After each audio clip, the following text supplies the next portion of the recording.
आज हम दंड प्रक्रिया संहिता 1973 को पढ़ते हैं। दंड प्रक्रिया संहिता 1973 के अंदर 484 धाराएं एवं 37 अध्याय है। इसका सेक्शन 1 है संक्षिप्त नाम, विस्तार और प्रारंभ। दंड प्रक्रिया संहिता, इसका संक्षिप्त नाम है दंड प्रक्रिया संहिता 1973। इसका विस्तार है संपूर्ण भारत पर। ये पहले जम्मू कश्मीर में लागू नहीं थी, लेकिन 31 अक्टूबर 2019 के बाद से ये संपूर्ण भारत पर लागू है। इसी का एक एक्सेप्शन है कि इसके अध्याय 8, 10 और 11 के उपबंधों से भिन्न जितने उपबंध हैं वो नागालैंड और जनजातीय क्षेत्रों को लागू नहीं है। जनजातीय क्षेत्र के बारे में एक स्पष्टीकरण दिया हुआ है कि जनजातीय क्षेत्र वे क्षेत्र विपरीत हैं जो 1972 की जनवरी के 21वें दिन से ठीक पहले संविधान की 6ठी अनुसूची के पैरा 20 में यथा निर्दिष्ट असम के जनजातीय क्षेत्र और शिलोंग नगर पालिका की स्थानीय सीमाओं के भीतर के क्षेत्रों से भिन्न है। यानी कि जो जनजातीय क्षेत्र आएंगे इसके अंदर सीआरपीसी के अंदर, वो सारे जनजातीय क्षेत्र इसी सीआरपीसी में जो डिफाइन किए गए हैं वही जनजातीय क्षेत्र शामिल है। सीआरपीसी 1 अप्रैल 1974 को लागू हुई थी। यानी सीआरपीसी का जो निर्माण हुआ था वो से 1973 के अंदर, और वो लागू हुई 1 अप्रैल 1974 के। इसका सेक्शन 2 है परिभाषा। इसमें वो सारी परिभाषाएं दी गई है जो हम आगे जितने भी पूरे एक्ट को जहां जहां पढ़ेंगे और वहां पे वो ऑफेंस आएंगे तो इन परिभाषाओं से, उस शब्दावली को इन परिभाषाओं से ही समझा जाएगा। जमानती अपराध, 2 कहे हैं जमानती अपराध कौन से हैं, तो ऐसे अपराध जो प्रथम अनुसूची में जमानतीय के रूप में दिखाया गया है या तत्समय प्रवर्तित किसी अन्य विधि द्वारा जमानतीय बनाया गया है, वे जमानती अपराध कहेंगे। और इससे भिन्न जितने भी अपराध हैं वो अजमानती अपराध माने जाएंगे। सीआरपीसी में अजमानती अपराध की कोई अलग से परिभाषा नहीं है। नेक्स्ट है आरोप। आरोप के अंतर्गत एक से अधिक शीर्ष हो सकते हैं, आरोप का कोई भी शीर्ष। तो ये कह सकते हैं कि आरोप की कोई भी परिभाषा नहीं दी गई है। लेकिन न्यायालय की प्रक्रियात्मक व्यवस्था को देखें तो आरोप एक ऐसा स्टेज है, ऐसी फेज है जो न्यायालय द्वारा आरोप विरचित किया जाता है अभियुक्त के ऊपर। तो इसकी जो डेफिनेशन हम देखते हैं उसको अगर हम समझने की दृष्टि से अगर बताएं तो न्यायालय या मजिस्ट्रेट द्वारा अभियुक्त पर अपराध का जो लांछन लगाया जाता है या जो उसके ऊपर आरोप लगाया जाता है वही आरोप या चार्ज फ्रेमिंग कहलाता है। नेक्स्ट है संज्ञेय अपराध। संज्ञेय अपराध या फिर इसे इंग्लिश में कॉग्निजेबल ऑफेंस कह सकते हैं। इसके अंदर ऐसे मामले आएंगे जो पुलिस अधिकारी प्रथम अनुसूची या तत्समय प्रवर्तित किसी अन्य विधि के अनुसार वारंट के बिना गिरफ्तार कर सकता है। इसके नेक्स्ट है परिवाद। कंप्लेंट क्या है? परिवाद से इस संहिता यानी सीआरपीसी के अधीन मजिस्ट्रेट द्वारा कार्रवाई की जाने की दृष्टि से मौखिक या लिखित रूप से कार्रवाई की जाने की दृष्टि से मौखिक या लिखित रूप से उस रूप में उससे किया गया, किससे? मजिस्ट्रेट से किया गया कथन अभिप्रेत है। इसमें व्यक्ति चाहे वह ज्ञात हो या अज्ञात हो उसके द्वारा अपराध किया गया है, किंतु इसके अंदर पुलिस रिपोर्ट नहीं। अब ये परिभाषा एक अजीब सी परिभाषा है जिसे थोड़ा सा हम लोगों को समझने में कठिनाई आती है। इसको ये कह सकते हैं कि कोई भी व्यक्ति मजिस्ट्रेट के सामने कार्रवाई करने की दृष्टि से लिखित या मौखिक रूप से कोई अभिकथन करता है किसी ऐसे व्यक्ति के बारे में जो या तो ज्ञात हो सकता है या अज्ञात हो सकता है, तो वो परिवाद कहलाता है। उसमें पुलिस रिपोर्ट शामिल नहीं है।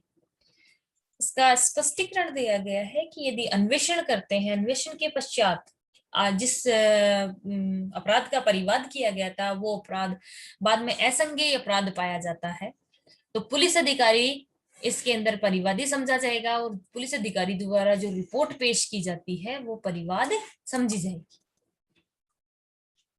नेक्स्ट है उच्च न्यायालय। उच्च न्यायालय के संबंध में उस राज्य का उच्च न्यायालय हो सकता है किसी ऐसे संघ राज्य क्षेत्र के संबंध में जिस पर किसी राज्य के उच्च न्यायालय के अधिकार का विस्तार विधि द्वारा किया गया वह उच्च न्यायालय हो सकता है, या फिर भारत के उच्चतम न्यायालय से भिन्न उस संघ राज्य क्षेत्र के लिए दांडिक अपील का सर्वोच्च न्यायालय भी हो सकता है। ये उच्च न्यायालय की परिभाषाओं में है। भारत भारत जो है, भारत को जो परिभाषित किया गया है वो ऐसा राज्य क्षेत्र जिस पर इस दंड संहिता यानी सीआरपीसी का विस्तार है। नेक्स्ट डेफिनेशन जो समझने की दृष्टि से अच्छी है वो है जांच। जांच से विपरीत है विचारण से भिन्न ऐसी प्रत्येक जांच जो मजिस्ट्रेट द्वारा या फिर न्यायालय द्वारा की जाए। नेक्स्ट है अन्वेषण। अन्वेषण के अंदर वे सब कार्रवाइयां हैं शामिल है जो संहिता के अधीन पुलिस अधिकारी द्वारा मजिस्ट्रेट से भिन्न किसी भी ऐसे व्यक्ति द्वारा जो मजिस्ट्रेट द्वारा इस निमित्त प्राधिकृत किया गया है साक्ष्य एकत्रित करने के लिए की जाए। इसे अच्छी तरीके से समझा जाए तो ऐसा कह सकते हैं कि वे सब कार्रवाइयां जो पुलिस अधिकारी द्वारा या मजिस्ट्रेट द्वारा नियुक्त किसी व्यक्ति द्वारा साक्ष्य एकत्रित करने की दृष्टि से जो कार्रवाई की जाती है वो जांच कहलाती है, और इसमें मजिस्ट्रेट शामिल नहीं है, मजिस्ट्रेट जांच में शामिल नहीं होता है। नेक्स्ट है न्यायिक कार्यवाही। न्यायिक कार्यवाही के अंतर्गत कोई ऐसी कार्यवाही जिसके अनुक्रम में साक्ष्य वेद रूप से शपथ पर लिया जाता है या फिर लिया जा सकता है। नेक्स्ट इसके अंदर जो डेफिनेशन हम पढ़े वो है असंज्ञेय अपराध। असंज्ञेय अपराध से ऐसा अपराध विपरीत है जिसके लिए पुलिस अधिकारी को वारंट के बिना गिरफ्तार करने का प्राधिकार नहीं होता है, यानी ऐसे ऑफेंस जिनके अंदर पुलिस अधिकारी बिना वारंट के गिरफ्तार नहीं कर सकता, उसे मजिस्ट्रेट के वारंट की आवश्यकता होती है। नेक्स्ट है दो है अपराध। ऑफेंस क्या है? ऐसा कोई कार्य या लोग जो तत्समय प्रवर्त विधि द्वारा दंडनीय बना दिया गया है, या इसके अंतर्गत कोई ऐसा कार्य भी है जो पशु अत्याचार अधिनियम 1971 की धारा 20 के अधीन उसका परिवाद किया जा चुका है, तो वो दोनों ही अपराध की डेफिनेशन में आएंगे। देखिए इसमें कार्य और लोप दोनों अपराध की श्रेणी में है। इसके बाद में नेक्स्ट डेफिनेशन है पुलिस थाने का भार साधक अधिकारी ऑफ एसएचओ जिसे कहते हैं हम वो, तो इसके अंतर्गत शामिल है जब पुलिस थाने का भार साधक अधिकारी थाने में अनुपस्थित है, यानी जिसे चार्ज दिया गया है वो थाने में उस टाइम है नहीं, या फिर बीमार है या किसी अन्य कारण से अपने कार्य का पालन नहीं कर सकता, तब उस थाने में उपस्थित ऐसा पुलिस अधिकारी जो उस अधिकारी से तो ठीक नीचे की पंक्ति का है और कांस्टेबल से ऊपर की पंक्ति का है, और राज्य सरकार के निर्देश से तब इस प्रकार वो पुलिस थाने का भार साधक अधिकारी माना जाएगा। इसमें स्थान के अंतर्गत कोई घर हो, कोई भवन हो, कोई तंबू है, यान है, जलयान है, उन सबको स्थान में शामिल किया गया है। नेक्स्ट है पुलिस रिपोर्ट। पुलिस रिपोर्ट की बात करें तो सीआरपीसी की धारा 173(2) में मजिस्ट्रेट के जो भेजी गई रिपोर्ट है, यानी पुलिस अधिकारी के द्वारा संबंधित थाने के पुलिस अधिकारी के द्वारा जो मजिस्ट्रेट को 173(2) में रिपोर्ट सबमिट करवाई जाती है उसे पुलिस रिपोर्ट के नाम से जाना जाएगा। नेक्स्ट है समन मामला। इससे अच्छा हम समन मामले के बारे में डायरेक्ट पढ़ लेते हैं। समन मामला कौन सा है? जो वारंट मामला नहीं है। भाई वारंट मामला क्या है इसे हम आगे 2 में पढ़ेंगे। इससे पहले हम एक डेफिनेशन है पीड़ित की जो 2009 में इसमें जोड़ी गई थी संशोधन के द्वारा।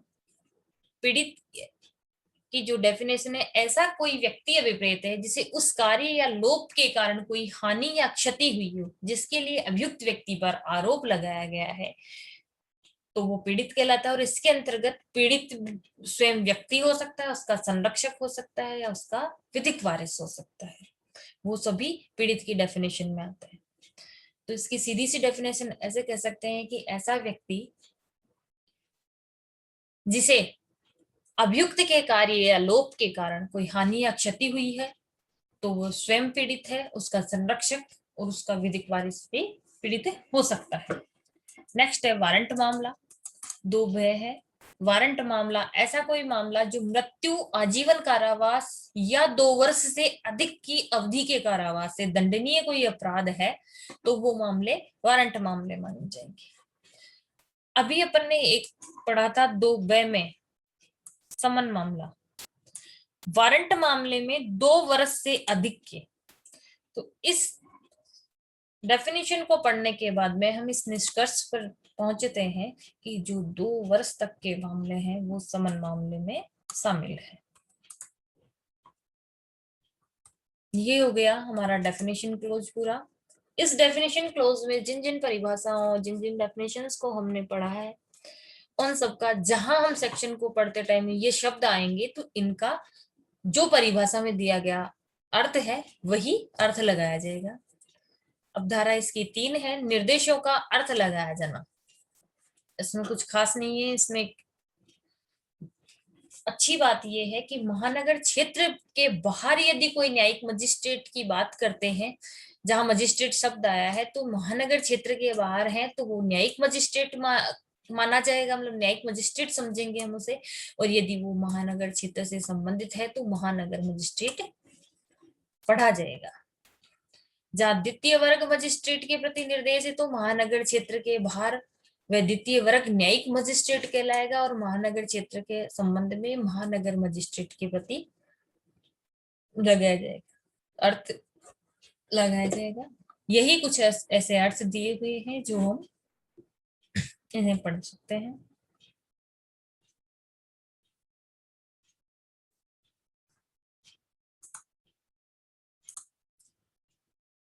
अब सीआरपीसी की धारा 4 के बारे में हम पढ़ते हैं। भारतीय दंड संहिता और अन्य विधियों के अधीन अपराधों का विचार।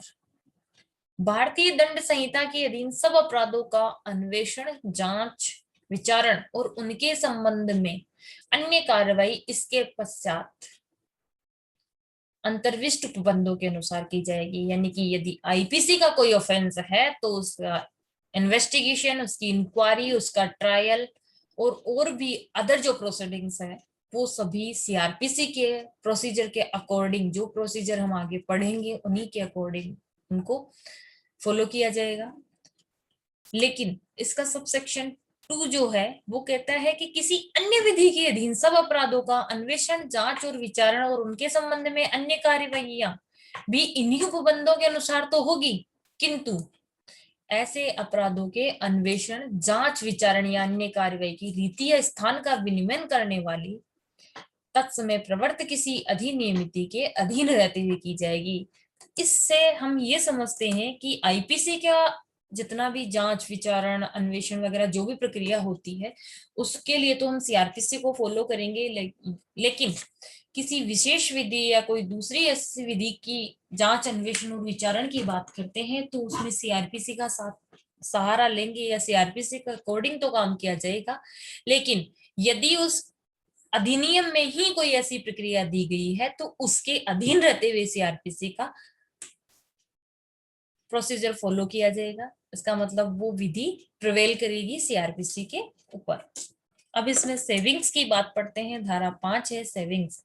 इसमें प्रतिकूल किसी विनिर्दिष्ट उपबंध के अभाव में इस संहिता की कोई बात तत्समय प्रवर्त किसी विशेष विधि या स्थानीय विधि पर या तत्समय प्रवर्त किसी अन्य विधि द्वारा प्रदत्त किसी विशेष अधिकारिता या शक्ति या उस विधि द्वारा विहित किसी विशेष प्रक्रिया पर प्रभाव नहीं डालेगी। तो इसमें एक ही चीज है, यदि हम कोई विशेष विधि या स्थानीय विधि की बात करते हैं तो वहां पे जो उसमें अधिकारिता दी गई है, उसमें जो विशेष शक्तियां उस विधि के द्वारा मिली हुई है तो उनको फॉलो किया जाएगा सीआरपीसी, उसके बाद में काम आएगी।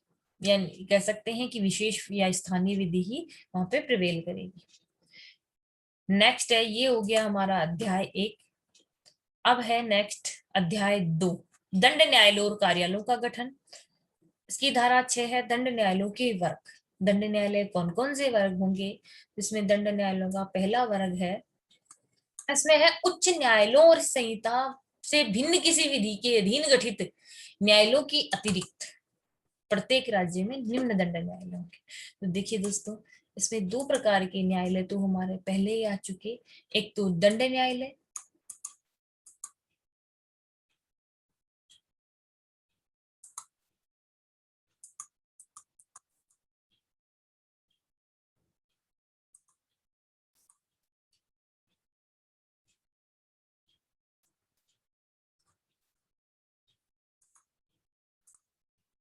देखिए दोस्तों, इसमें एक तो उच्च न्यायालय होगा उस राज्य का, और उसमें जो विशेष न्यायालय होंगे, संहिता यानी सीआरपीसी से भिन्न कोई न्याय विधि के अधीन कोई न्यायालय गठित है तो वो न्यायालय होंगे। और उनके अतिरिक्त न्यायालय होंगे, वो होंगे सेशन न्यायालय, प्रथम वर्ग न्यायिक मजिस्ट्रेट या किसी महानगर क्षेत्र के लिए महानगर मजिस्ट्रेट होंगे, द्वितीय वर्ग न्यायिक मजिस्ट्रेट होंगे, और कार्यपालक मजिस्ट्रेट होंगे। ये वहां पे दंड न्यायालयों के वर्ग होंगे।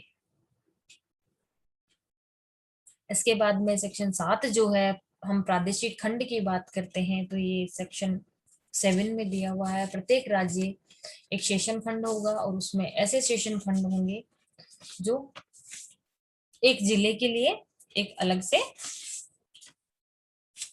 सेशन खंड होगा, या ये हम ये कह सकते हैं कि प्रत्येक जिले में एक सेशन न्यायालय होगा। लेकिन या ये कह सकते हैं जिला एवं सत्र न्यायालय होगा, परंतु प्रत्येक महानगर क्षेत्र उक्त प्रयोजनों के लिए एक पृथक सेशन खंड और जिला होगा।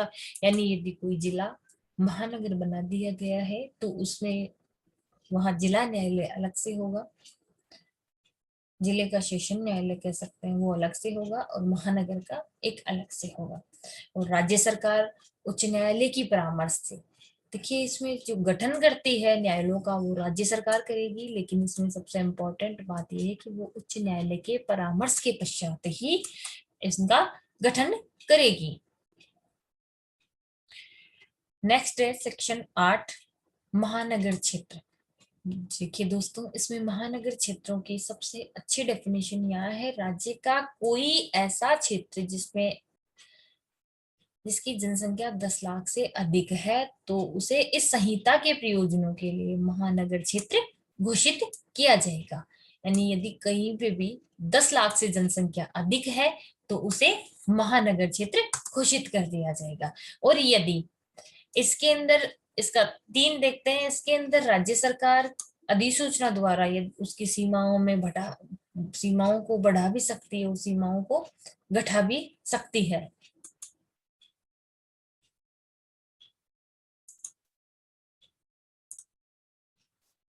राज्य सरकार अधिसूचना द्वारा पहले नोटिफिकेशन डालेगी, उसके बाद में महानगर क्षेत्रों की सीमाओं को घटा या कम कर सकती है, परिवर्तित कर सकती है, लेकिन इस तरीके का उसमें परिवर्तन नहीं किया जाएगा कि जनसंख्या जो है उसकी 10 लाख से कम रह जाए। देखिए इसका सबसे इम्पोर्टेंट टॉपिक फर्स्ट के बारे में ये है, 8 का सबसेक्शन 4, जहां किसी महानगर क्षेत्र घोषित किए जाने या घोषित समझे जाने के पश्चात ऐसी जनसंख्या 10 लाख से कम हो जाती है, और वहां ऐसा क्षेत्र ऐसी तारीख को जो राज्य सरकार द्वारा निर्दिष्ट करे महानगर क्षेत्र नहीं रहेगा। किंतु ये सबसे इम्पोर्टेंट पॉइंट है इसका, ये क्वेश्चन कई बार प्री में पूछा जाता है हमसे, कि यदि वो महानगर क्षेत्र न रहने पर भी ऐसी जांच, विचारण और अपील जो ऐसे न रहने के ठीक पहले से क्षेत्र में किसी न्यायालय या मजिस्ट्रेट के समक्ष लंबित थी, इस प्रकार निपटाई जाएगी, मानो वह महानगर क्षेत्र हो। तो ये कह सकते हैं हम कि महानगर क्षेत्र को महानगर से हटा करके जिला खंड ही रखा गया है, तब भी वहां पे लंबित जांच और विचारण और अपील, तीनों चीजें, जांच, विचारण और अपील, तीनों चीजों के लिए वो महानगर क्षेत्र जैसी प्रक्रिया अपनाई जाएगी।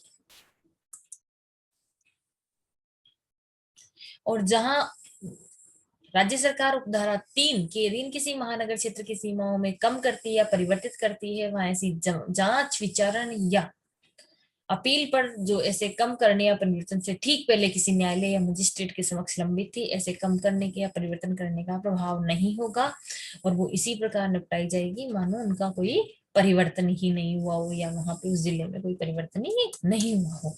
अब नेक्स्ट है, अपन सेक्शन 9 को पढ़ लेते हैं। सेशन न्यायालय प्रत्येक सेशन खंड के लिए एक सेशन न्यायालय स्थापित करेगी। इसमें प्रत्येक सेशन न्यायालय में एक पीठासीन होगा जिसकी नियुक्ति उच्च न्यायालय द्वारा की जाएगी। उच्च न्यायालय अपर सेशन न्यायाधीशों या सहायक सेशन न्यायाधीशों को भी सेशन न्यायालय की अधिकारिता का प्रयोग करने के लिए नियुक्त कर सकता है। तो देखिए दोस्तों, इसके अंदर जो है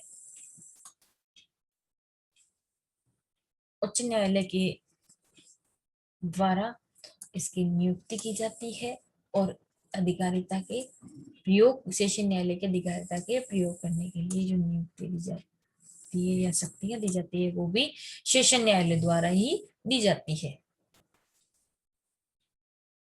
अब उच्च न्यायालय ही जो इसमें कर रहा है, वो एक सेशन खंड से दूसरे एक सेशन खंड में दे सकता है, उसको स्थान बैठने के लिए निर्देश भी दे सकता है वो। इसका सबसेक्शन 5 है, जहां किसी सेशन न्यायाधीश का पद रिक्त होता है वहां उच्च न्यायालय किसी ऐसे अर्जेंट आवेदन के जो उस सेशन न्यायालय के समक्ष किया जाता है और या लंबित है अपर या सहायक सेशन न्यायाधीश द्वारा, अथवा यदि अपर या सहायक सेशन न्यायाधीश नहीं है तो सेशन खंड के मुख्य न्यायिक मजिस्ट्रेट, यहाँ सीजेएम को भी सेशन न्यायालय के पावर हाई कोर्ट दे सकती है ऐसे। लेकिन कब दे सकती है? ऐसे प्रत्येक न्यायिक मजिस्ट्रेट को ऐसे आवेदन पर कार्रवाई करने के अधिकार दे देगी, यानी अर्जेंट मामला होगा। मामला कैसा होना चाहिए? अर्जेंट आवेदन होना चाहिए। ये लोग सेशन न्यायाधीश, सहायक सेशन न्यायाधीश, अपर सेशन न्यायाधीश वहां पे अनुपस्थित होनी चाहिए, तब मुख्य न्यायिक मजिस्ट्रेट यानी सीजेएम को ये पावर हाई कोर्ट दे सकती है। इसका एक स्पष्टीकरण है, इससे भी कई बार हमसे क्वेश्चन पूछा जाता है कि इस संहिता के प्रयोजनों के लिए नियुक्ति के अंतर्गत राज्य सरकार द्वारा संघ या राज्य के कार्यकलापों के संबंध में किसी सेवा या पद पर किसी व्यक्ति की प्रथम नियुक्ति, पद स्थापना या पदोन्नति नहीं है, जहां किसी विधि के अधीन ऐसी नियुक्ति, पद स्थापना और पदोन्नति सरकार द्वारा किए जाने के लिए अपेक्षित है। जो हमने अभी इस सेक्शन के सब सेक्शन 1, 2, 3, 4, 5, 6 तक जो भी हमने पढ़ा, नियुक्ति हाईकोर्ट करती है, नियुक्ति हाईकोर्ट करती है, उसके ऊपर एक स्पष्टीकरण दिया गया है कि यदि किसी भी सेशन न्यायाधीश, सहायक सेशन न्यायाधीश की जो प्रथम नियुक्ति होगी वो राज्यपाल द्वारा, राज्य सरकार द्वारा की जाएगी, सरकार द्वारा की जाएगी, और उसके बाद में उनकी जो नियुक्तियां होती है या ये कह सकते हैं ट्रांसफर्स होते हैं, उनको पावर्स जो दी जाती है वो हाईकोर्ट के द्वारा दी जाती है। इसके ऊपर एक केस भी है, असम राज्य वर्सेज रंग मोहम्मद।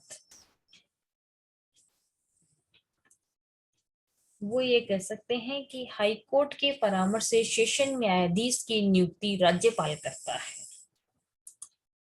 नेक्स्ट सेक्शन पढ़ते हैं हम, सहायक सेशन न्यायाधीशों की बात करते हैं। तो सहायक सेशन न्यायाधीश सभी सहायक सेशन न्यायाधीश उस सेशन न्यायाधीश के अधीनस्थ होंगे जिसके न्यायालयीय अधिकारिता में वो प्रयोग करते हैं। नेक्स्ट हम अधीनस्थता पढ़ ली सहायक सेशन न्यायाधीशों की। नेक्स्ट है न्यायिक मजिस्ट्रेटों के न्यायालय। प्रत्येक जिले में प्रथम वर्ग और द्वितीय वर्ग न्यायिक, महानगर क्षेत्र नहीं है तो प्रथम वर्ग और द्वितीय वर्ग न्यायिक मजिस्ट्रेटों के इतने न्यायालय होंगे जितने राज्य सरकार उच्च न्यायालय के परामर्श। देखिए सर, न्यायालयों की स्थापना राज्य सरकार करती है, उच्च न्यायालय के परामर्श के पश्चात करती है। परंतु राज्य सरकार उच्च न्यायालय के परामर्श से किसी स्थान क्षेत्र के लिए प्रथम वर्ग, द्वितीय वर्ग के न्यायिक मजिस्ट्रेटों के एक या अधिक विशेष न्यायालय किसी विशेष मामले या विशेष वर्ग के मामले को विचारण करने के लिए स्थापित कर सकती है। और विशेष न्यायालय यहाँ स्थापित किया गया है, वहां मजिस्ट्रेट के किसी अन्य न्यायालय को किसी ऐसे मामले या वर्ग के विचारण की अधिकारिता नहीं होगी। यानी कि किसी स्पेशल मामले के लिए या विशेष वर्ग के लिए यदि वहां पे न्यायालय स्थापित है तो सामान्य न्यायालय उन मामलों की सुनवाई नहीं कर सकता है, वो विशेष न्यायालय ही करेगा। ऐसे न्यायालयों की पीठासीन अधिकारी जो होगी उच्च न्याय पीठासीन जो अधिकारी होंगे वो उच्च न्यायालय द्वारा नियुक्त किए जाएंगे। उच्च न्यायालय जब कभी उसे लगता है या ऐसा प्रतीत होता है तो सिविल न्यायालय के न्यायाधीश को भी वो न्यायिक सेवा के या फिर राज्य की किसी न्यायिक सेवा के सदस्य के प्रथम वर्ग या द्वितीय वर्ग की शक्तियां दे सकता है। बात करते हैं मुख्य न्यायिक मजिस्ट्रेट और अपर मुख्य न्यायिक मजिस्ट्रेट। उच्च न्यायालय प्रत्येक जिले में मुख्य न्यायिक मजिस्ट्रेट और अपर मुख्य न्यायिक मजिस्ट्रेट नियुक्त करेगा। एक प्रथम वर्ग न्यायिक मजिस्ट्रेट को मुख्य न्यायिक मजिस्ट्रेट नियुक्त कर देगा। नेक्स्ट पढ़ते हैं विशेष न्यायिक मजिस्ट्रेट। अब हम इससे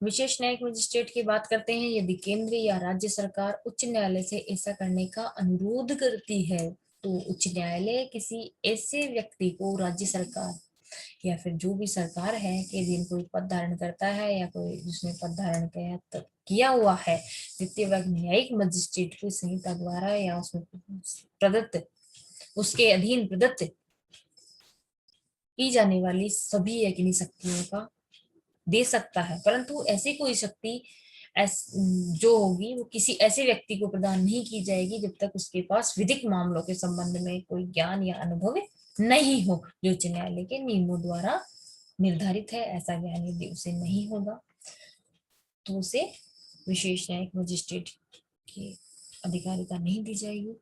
ऐसे मजिस्ट्रेट विशेष न्यायिक मजिस्ट्रेट कहलाएंगे और एक समय में 1 वर्ष से अनधिक की अवधि के लिए नियुक्त किए जाएंगे जितनी उच्च न्यायालय साधारण या विशेष आदेश द्वारा निर्दिष्ट करे।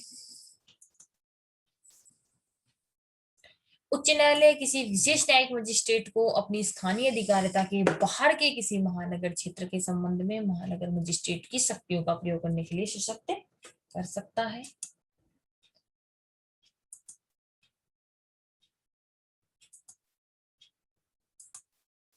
दोस्तों नेक्स्ट सेक्शन बात करते हैं न्यायिक मजिस्ट्रेटों की स्थानीय अधिकारिता। उच्च न्यायालय के नियंत्रण के अधीन रहते हुए मुख्य न्यायिक मजिस्ट्रेट देखिए समय समय पर उन क्षेत्रों की स्थानीय सीमाओं को सीमाएं परिनिश्चित कर सकता है जिनके अंदर धारा 11-13 के अधीन नियुक्त मजिस्ट्रेट उन सब शक्तियों का प्रयोग किया कर सकेंगे तो इस संहिता के अधीन उन्हें निहित की जाए, परंतु विशेष न्यायिक मजिस्ट्रेट का न्यायालय उस स्थानीय सीमा के क्षेत्र के भीतर जिसके लिए विस्थापित किया गया किसी स्थान में अपनी बैठकें कर सकता है।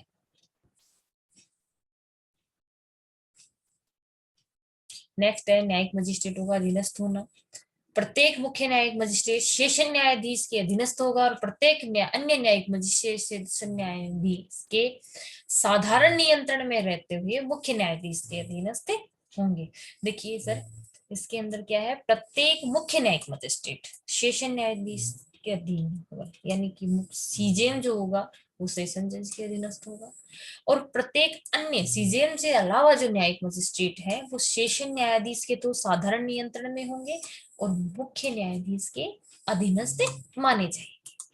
मुख्य न्यायाधीश अपने अधीनस्थ न्यायिक मजिस्ट्रेटों के में कार्य के वितरण के बारे में समय समय पर संहिता में से संगत नियम बना सकता है या विशेष आदेश दे सकता है, या इसका मतलब ये कह सकते हैं हम कि सीजीएम जो होता है अपने अधीनस्थ जो न्यायिक मजिस्ट्रेट है उनमें कार्य का वितरण करता है। महानगर मजिस्ट्रेटों की बात करते हैं सेक्शन 14 में महानगर मजिस्ट्रेटों के न्यायालय जो होंगे प्रत्येक महानगर क्षेत्र में महानगर मजिस्ट्रेटों के इतने न्यायालय ऐसे स्थानों में स्थापित किए जाएंगे जितने और जो राज्य सरकार उच्च न्यायालयों के परामर्श के पश्चात अधिसूचना द्वारा विनिर्दिष्ट करे। तो हम ये कह सकते हैं कि वो महानगर क्षेत्र होंगे जो राज्य सरकार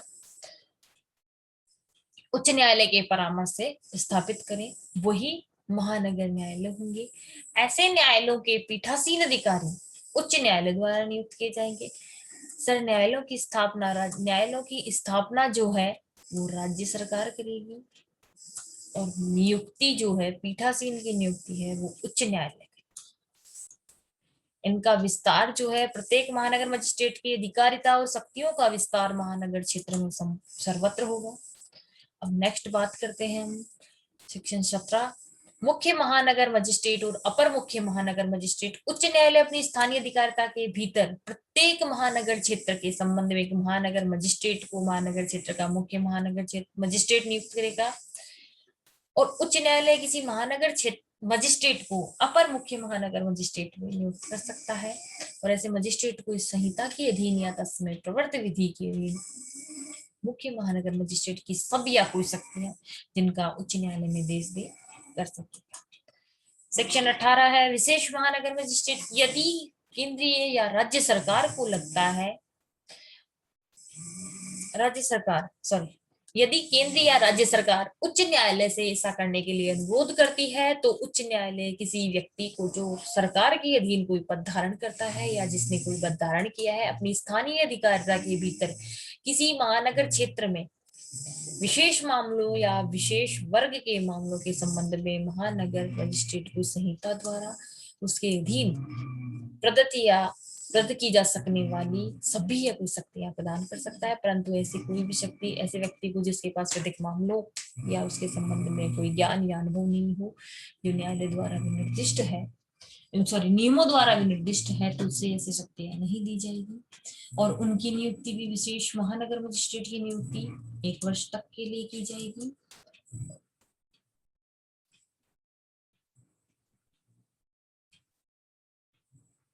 महानगर मजिस्ट्रेटों का अधीनस्थ होना, मुख्य महानगर मजिस्ट्रेट प्रत्येक अपर मुख्य महानगर मजिस्ट्रेट सेशन न्यायाधीश के अधीनस्थ होंगे, यानी सीजेएम और एसीजेएम जो महानगर क्षेत्रों के अंदर होंगे वो मुख्य न्यायाधीश सेशन न्यायाधीश के अधीनस्थ होंगे, और प्रत्येक अन्य महानगर मजिस्ट्रेट सेशन न्यायाधीश के साधारण नियंत्रण में रहते हुए मुख्य न्यायाधीश के मुख्य महानगर मजिस्ट्रेट के अधीनस्थ होंगे। उच्च न्यायालय संहिता के प्रयोजनों के लिए परिचित कर सकते हैं अपर मुख्य महानगर मजिस्ट्रेट किस विस्तार तक यदि कोई वो मुख्य महानगर मजिस्ट्रेट के अधीन होगा, ये हाईकोर्ट डिसाइड करेगा। मुख्य महानगर मजिस्ट्रेट महानगर मजिस्ट्रेटों के कार्य के वितरण के बारे में और अपर मुख्य महानगर मजिस्ट्रेट को कार्य के आवंटन के बारे में समय समय पर नियम बना सकेगा या विशेष आदेश दे सकेगा।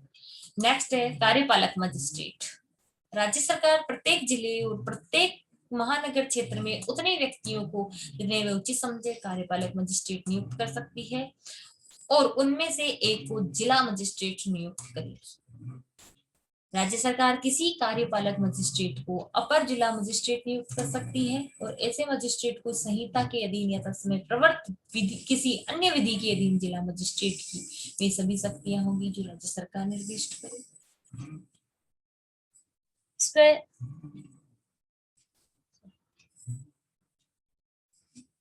सबसे इंपॉर्टेंट है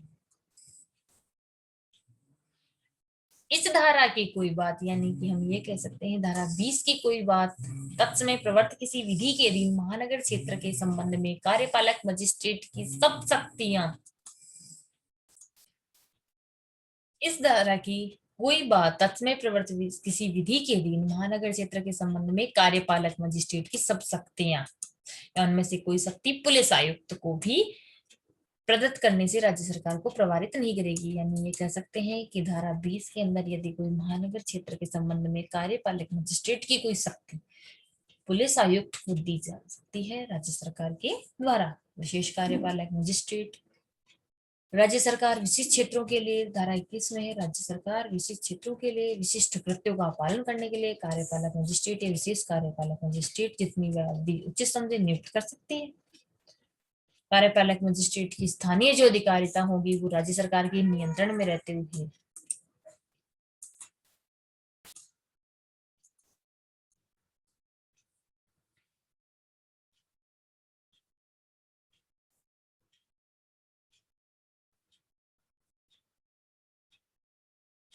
कार्यपालक मजिस्ट्रेटों की स्थानीय अधिकारिता होगी वो राज्य सरकार के नियंत्रण के अधीन रहते हुए जिला मजिस्ट्रेट समय समय पर उन क्षेत्रों की सीमाएं परिनिश्चित कर सकता है जिनके अंदर कार्यपालक मजिस्ट्रेट अपनी शक्तियों का प्रयोग करेंगे। देखिए हम जब पढ़ रहे थे ऊपर जो न्यायिक मजिस्ट्रेट थे वो राज्य सेशन न्यायाधीश या फिर मुख्य न्यायिक मजिस्ट्रेट के नियंत्रण में थे, नियंत्रण या अधीनस्थ में थे, और यहाँ पे राज्य सरकार के नियंत्रण में है। नेक्स्ट है कार्यपालक मजिस्ट्रेटों अधीनस्थ होंगे, अपर जिला मजिस्ट्रेटों से भिन्न सब कार्यपालक मजिस्ट्रेट जिला मजिस्ट्रेट के अधीनस्थ होंगे और प्रत्येक कार्यपालक मजिस्ट्रेट जो उपखंड की शक्ति का प्रयोग कर रहा है वो जिला मजिस्ट्रेट के साधारण नियंत्रण में रहते हुए उपखंड मजिस्ट्रेट के अधीनस्थ होंगे। नेक्स्ट है लोक अभियोजक। प्रत्येक उच्च न्यायालय के लिए केंद्र सरकार या राज्य सरकार उस उच्च न्यायालय से परामर्श के पश्चात केंद्र या राज्य सरकार की ओर से उच्च न्यायालय के में किसी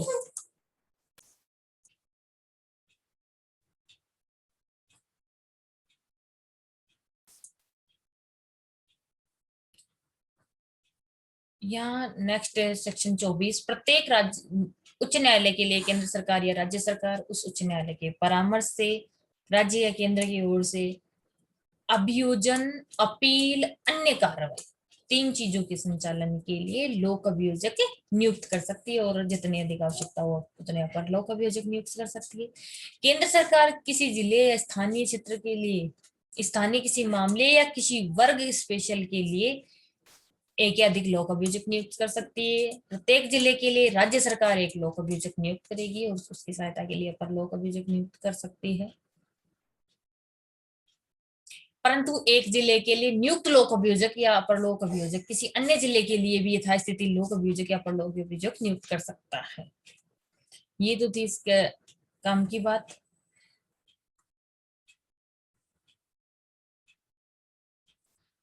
स्पष्टीकरण में है, अभियोजन अधिकारियों के लिए यदि कोई नियमित काडर है तो वहां उसी से अभियोजन अधिकारियों का वह काडर अभिप्रेत है। जहां लोक अभियोजक चाहे वो किसी भी नाम से जाने जाते हो पद सम्मिलित है, तो वो सहायक या लोक अभियोजक के रूप में कोई कार्य कर रहा है, तो फिर वहां से भी लोक अभियोजक नियुक्त उनको नियुक्त किया जा सकता है। इस धारा की कोई भी बात ये कह सकती है, कोई भी व्यक्ति जो लोक अभियोजक होगा वो उपधारा 1, उपधारा 2, उपधारा 3 और उपधारा 6 के दिन लोक अभियोजक अपर लोक अभियोजक का पात्र तभी होगा जब वह कम से कम 7 वर्ष तक अधिवक्ता के रूप में विधि व्यवसाय किया हो। यानी कि वो एपीपी बनने की या पीपी बनने की योग्यता तभी रखेगा, पीपी बनने की योग्यता, पब्लिक प्रोसिक्यूटर बनने की योग्यता तभी रखेगा जब उसका 7 वर्ष का अधिवक्ता के रूप में अनुभव हो।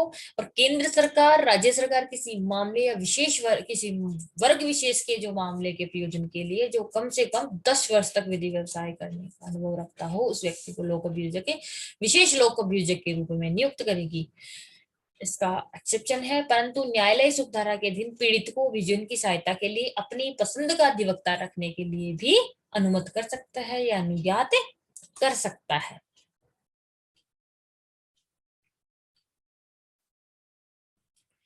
नेक्स्ट है 25 सहायक लोक अभियोजक। राज्य सरकार प्रत्येक जिले में मजिस्ट्रेटों के न्यायालय में अभियोजन का संचालन करने के लिए एक या अधिक लोक अभियोजक नियुक्त करेगी। केंद्र सरकार मजिस्ट्रेट के न्यायालय में किसी मामले या वर्ग के मामलों के संचालन के लिए एक या अधिक सहायक लोक अभियोजक नियुक्त कर सकेगी। जैसा कि उपधारा 3 में उपबंधित है, उसके सिवाय कोई पुलिस अधिकारी सहायक लोक अभियोजक नियुक्त होने का पात्र होगा। जहां कोई सहायक लोक अभियोजक किसी विशिष्ट मामले के प्रयोजन के लिए उपलब्ध नहीं है, जिला मजिस्ट्रेट किसी अन्य व्यक्ति को उस मामले में सहायक लोक अभियोजक नियुक्त कर सकता है। परंतु कोई पुलिस अधिकारी कोई पुलिस अधिकारी पात्र नहीं होगा यदि उसने उसी अपराध के अन्वेषण में भाग लिया है जिसके बारे में अभियुक्त अभियोजित किया जा रहा है। यानी उसने उस अपराध का अन्वेषण नहीं किया हो और वो निरीक्षक से नीचे की पंक्ति का नहीं हो, तो उसे भी सहायक लोक अभियोजक नियुक्त कर सकते हैं। अब बात करते हैं अभियोजन निदेशालय की। राज्य सरकार एक अभियोजन निदेशालय स्थापित कर सकेगी जिसमें एक अभियोजन निदेशक और उतने अभियोजन उप निदेशक होंगे जितने ठीक समझे राज्य सरकार नियुक्त करेगी। कोई व्यक्ति अभियोजन निदेशक या उप अभियोजन निदेशक के रूप में नियुक्ति के लिए केवल तभी पात्र हो गया यदि वह अधिवक्ता के रूप में कम से कम 10 वर्ष का व्यवसाय किया हो। ऐसी नियुक्ति उच्च न्यायालय के मुख्य न्यायाधीश की सहमति से की जाएगी। अभियोजन निदेशालय का प्रधान अभियोजन निदेशक होगा। गृह विभाग के प्रधान के प्रशासनिक नियंत्रण के अधीन कृत्य करेगा। देखिए ये गृह मंत्रालय के गृह विभाग के प्रधान के प्रशासनिक नियंत्रण में काम करेगा। प्रत्येक अभियोजन उपनिदेशक अभियोजन निदेशक के अधीनस्थ होंगे। इसका 8th जो पॉइंट है, सब सेक्शन 8 जो है उपधारा, लोक अभियोजक के कृत्यों का पालन करने में इस धारा के प्रबंध राज्य के महाधिवक्ता को लागू नहीं होंगे। ये था हमारा इसका अध्याय 1 और 2। आप इसे पढ़ें एक बार, खुद अच्छे से समझे। कल इसके या ये कह सकते हैं नेक्स्ट जो हमारी क्लास होगी उसमें इसके क्वेश्चन आंसर आपको दिए जाएंगे।